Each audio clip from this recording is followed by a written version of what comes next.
Hi friends, and welcome back to Rugged Mountain Homestead. My name is Sarah and today is week 4 of our garden tour. I just want to let you know that on weeks that we go down to the garden for a walk, I am holding off going down there in the mornings until we can go down together. A lot of plants do a lot of their growing during the night, and to me it's always an adventure to go down in the mornings and in the evenings to see what has transpired since the last time I was in the garden. So let's go ahead and head down and see what there is to see.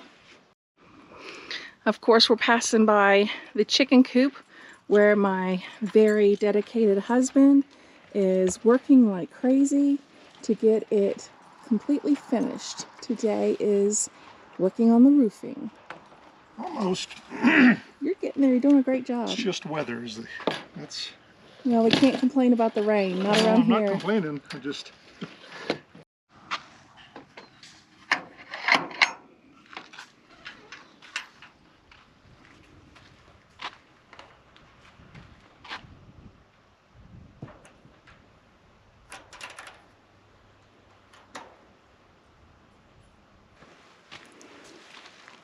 These are the sunflowers that I planted thinking of my friends, and wow, they're coming along. Each day I think I see a little bit more growth in them. Their stalks are getting so thick. Now, this amaranth is so beautiful, and it's grown past the stick that I put in there for support, and it's gotten a really thick stalk on it. But I didn't know this. I knew that they grew plumes, these beautiful magenta colored plumes, but I didn't know as they grew other branches that they would have plumes on them as well. And even though they're small, they're so pretty. Another sunflower looking so mighty and strong. And our okra and the yarrow. This is another sunflower. It's nice, not as quite as big as the other one, but it's still doing well.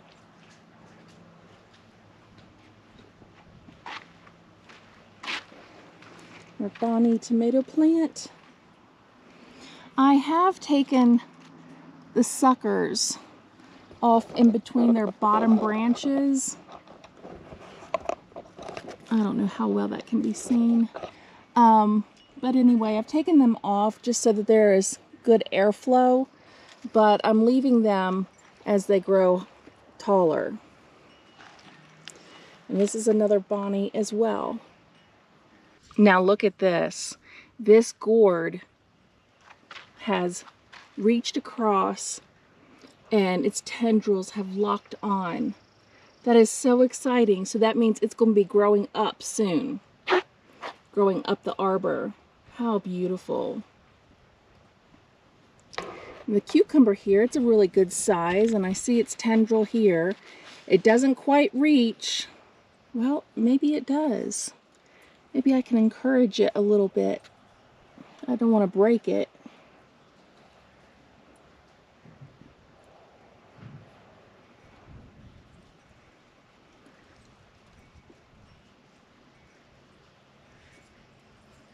There we go. Let's see if that helps. And then the other little gourd here. He's doing well, but the tendril doesn't reach quite yet. And that's okay. That's okay. The prickly lettuce is growing like a weed. But it's very useful, so I'm just going to let it grow. Here we have the onions. And they are just magnificent. They are just so beautiful and they feel so great. I am just so excited.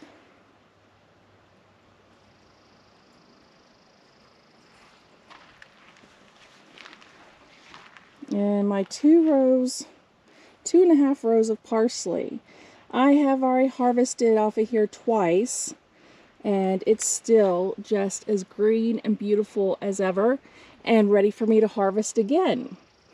So what's so funny is that I ordered 2 plants from Azure, one on each end, that one, because my parsley wasn't really germinating, and it seemed, you know, a few that did seemed so weak and struggled, and I was afraid I wasn't going to have any parsley. And look at this. It just shows you don't lose faith in the little guy. And this is celery. These stalks are feeling much stronger. I really had planned to pull these up. And look at them now.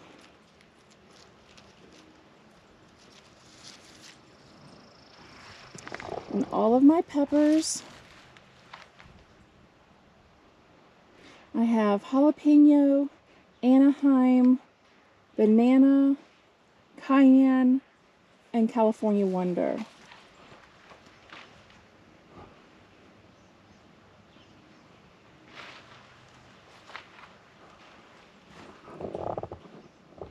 So pretty.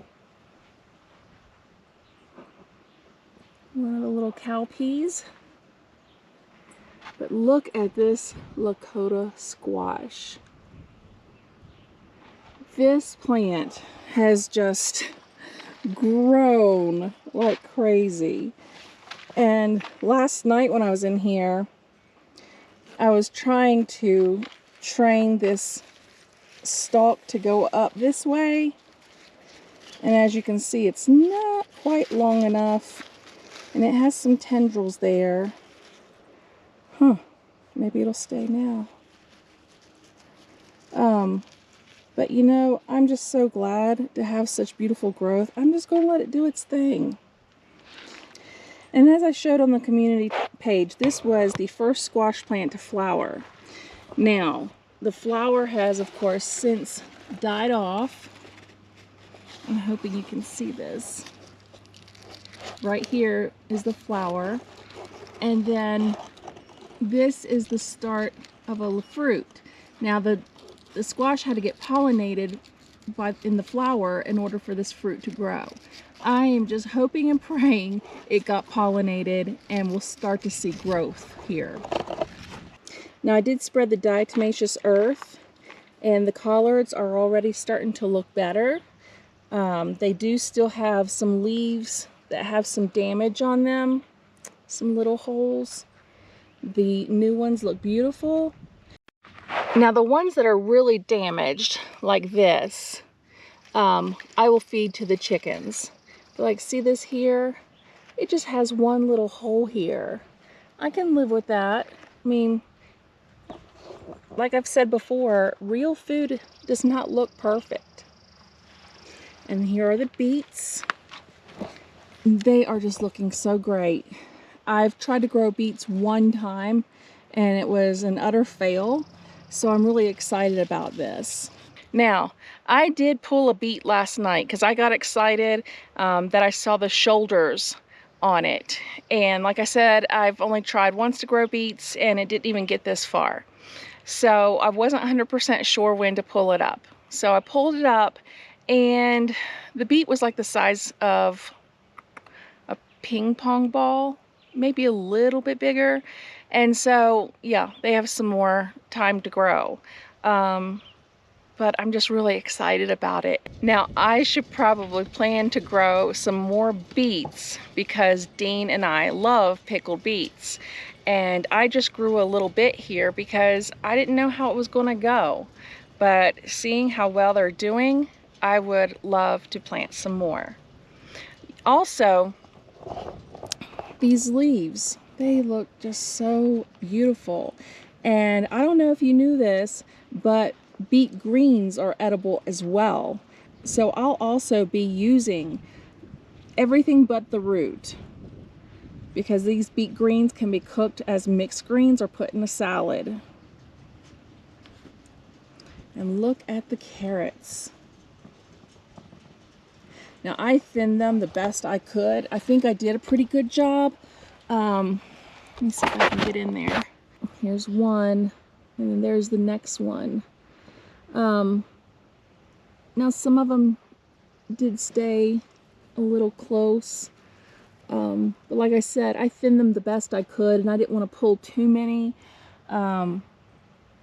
So we'll see how it goes. I've never tried planting carrots before, but I'm really excited to see them doing so well. And I pulled one up just because it was growing close to the others, and I just wanted to see, and it already had a tiny little orange carrot started, and it smelled so good and so sweet. So I'm anxious to see. I've never had a homegrown carrot before. Now I looked at this and I was like, wait a minute, that's not a carrot. This is dill. And I don't remember purposely planting it there, and I may have just dropped it. I don't know. Obviously I did, or maybe a bird. And the calendula is looking magnificent as well. Okay, now you'll notice that there is a big decrease in radishes here. They're almost finished. Basically they are. A few of them have gone to seed, and you can see that right here. And so once this happens, the radish itself is no longer really any good. It's very, very woody, pithy, and it just doesn't taste good. So I'm actually letting a couple of these go to seed, and then I'll actually save the seeds when they mature to have radish seeds for next year. I still have some left, but I want to get in the habit of saving seeds and not buying seeds every single year. Just like one year we experience a shortage. I don't want to have to worry about that a whole lot. But there's still some coming along, and I'll see how they do. But I pulled a lot up last night, and as you can see, they were very damaged by the flea beetles, but they seem to have been left alone since I put the diatomaceous earth on. Now we've had 2 beautiful rains since I put the diatomaceous earth on, so it's probably washed off. Potentially maybe some residue underneath or in the mulch, but I will do it again just to ensure that the flea beetles stay away, and I'm only going to do the ones as needed. I'm not going to do the whole garden at one time. So we'll see, and I don't mind using diatomaceous earth. It's completely natural, and it really does do the job. Here we have the Swiss chard. I have harvested several times here, and I've had enough to share, and that makes me happy because that is also a big part of my why I do this and am doing this. And it looks like I'll be harvesting again tonight.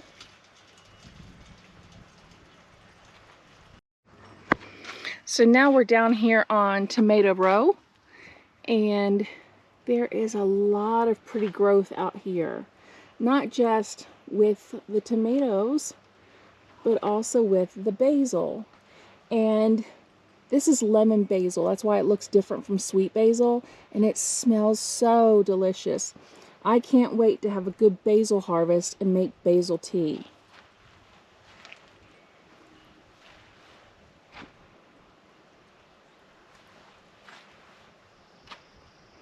Now this is an Amish paste tomato. It's a good size, but I don't know why it's drooping a little bit. Maybe because it is hot, but yesterday evening when I came out to water, it looked a little droopy then too, so I don't know. More lemon basil. I can't help but to smell this every single time I come down here.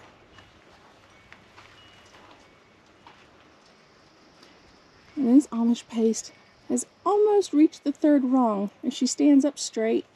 Let's see, there we go. So excited. I'm starting to put on flowers.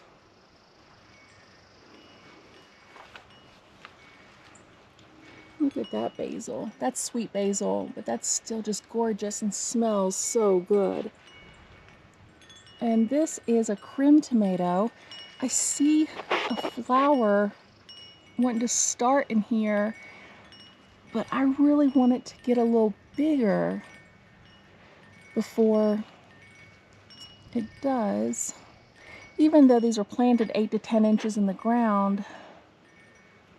There's one here too.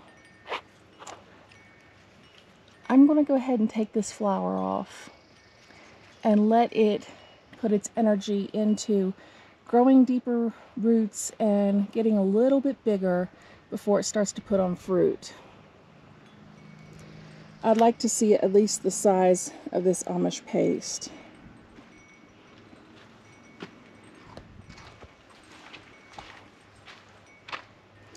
And the delicata squash, so beautiful.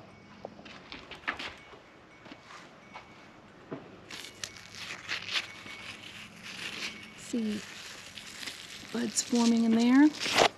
Look at this marigold.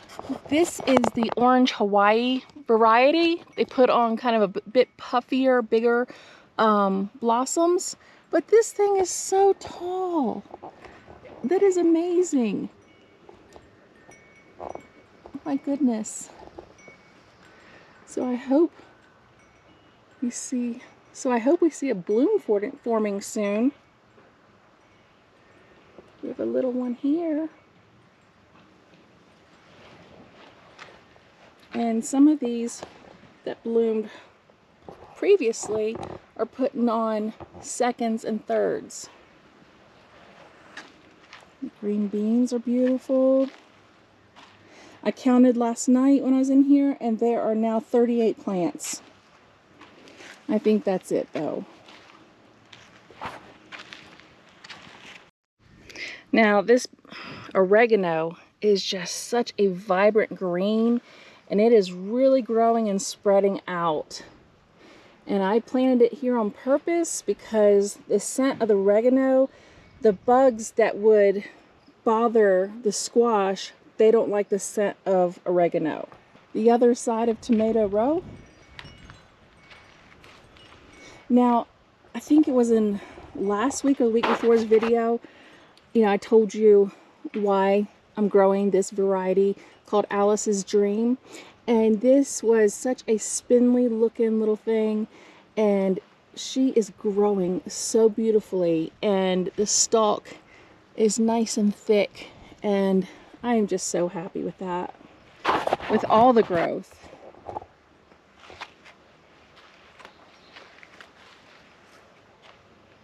And this basil cluster, this is kind of an experiment because I wanted to see if I could grow it kind of like really dense, and if it would spread out that way rather than just one plant at a time. It seems to be doing pretty well.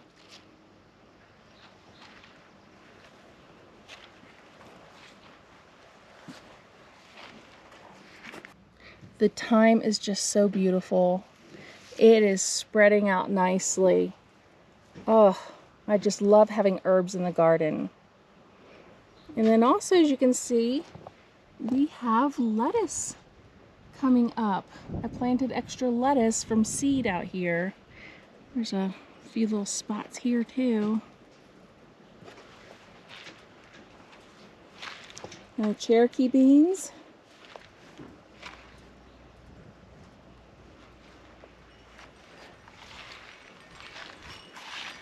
Again, more oregano for the squash plants in this bed. Look at this pumpkin. This pumpkin is just so beautiful. And there's little buds forming in there. It won't be long before we see flowers.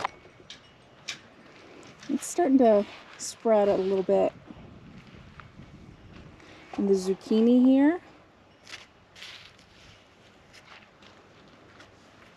And the yellow zucchini, excuse me, the yellow squash. It just looks so beautiful. I know I keep saying that over and over again. Lots of oregano growing this year. And we have teeny weeny, I don't know if you can see it in the sun so bright, it's hard for me to see through the camera. But here we have tiny cilantro sprouting. If you can't see it, that's where it is. And then our lettuce, which I'll be harvesting again tonight. And look at this dill.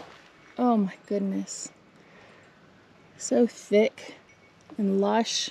I love the smell of it. And then the nasturtiums here, and they look rather bad. And of course I had a little moment of panic when I saw them curling up. But as I was reading more, this is due to overwatering. They said actually nasturtiums like to be neglected, and I have a hard time neglecting my plants. So last night I didn't water them. I'm just going to let them do their thing for a bit and see how it turns out.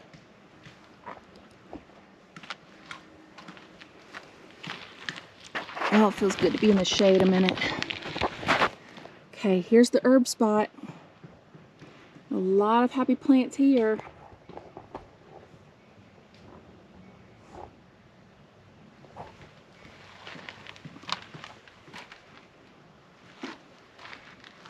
Now I've moved plants back from the fence, even though I feel very protected by this fence. Our good friend Woody, who actually helped Dean build the structure and put up this fence wall, reminded me that a deer still could get their nose in this, and that they have long tongues. And I had like the tomato right up against it so that it could use this as a trellis, but I went ahead and moved things back just so don't have that problem. But the amaranth over here is growing beautifully.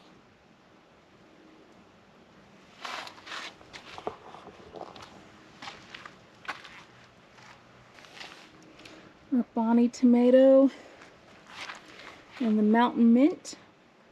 Now a friend of mine, she actually gave me some woolly lamb's ear out of her garden and some cat mint, and so I just transplanted it, and I'm going to see how they do over here. Cat mint, you really don't have to do anything to, and it's supposed to be pretty prolific and spread, so I'm going to leave it alone. Woolly lamb's ear will spread real nicely as well, but I'm going to give it a little bit more attention. Our lemon balm here, growing like a nice bush. And strawberry plants for next year.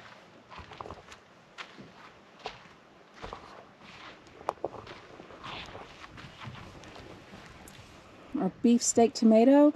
I don't know if you recall me really having concerns for this little guy, because he was pretty puny as well, and he's doing really well now. I see a lot of growth, so I'm just going to let him be and let him do his thing. And last but not least, here's our watermelon.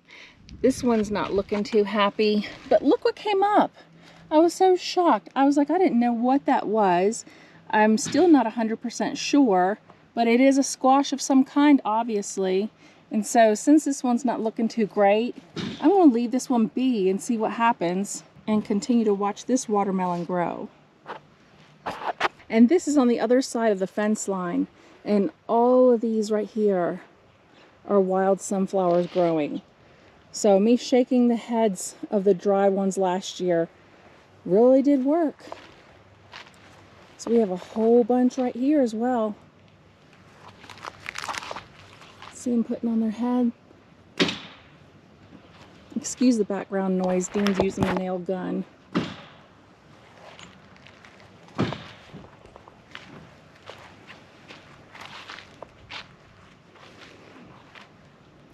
This one's getting pretty tall.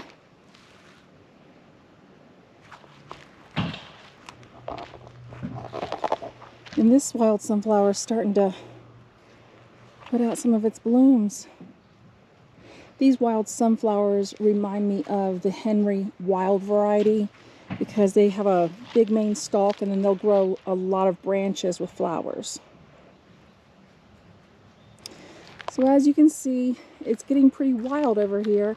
It was completely bare because our septic is underneath here.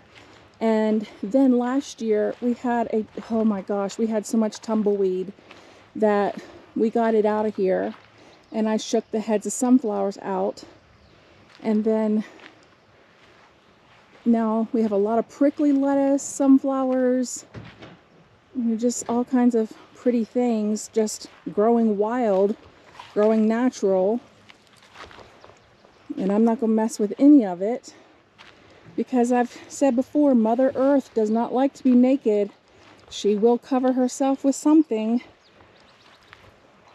And so this year it seems to be sunflowers and prickly lettuce.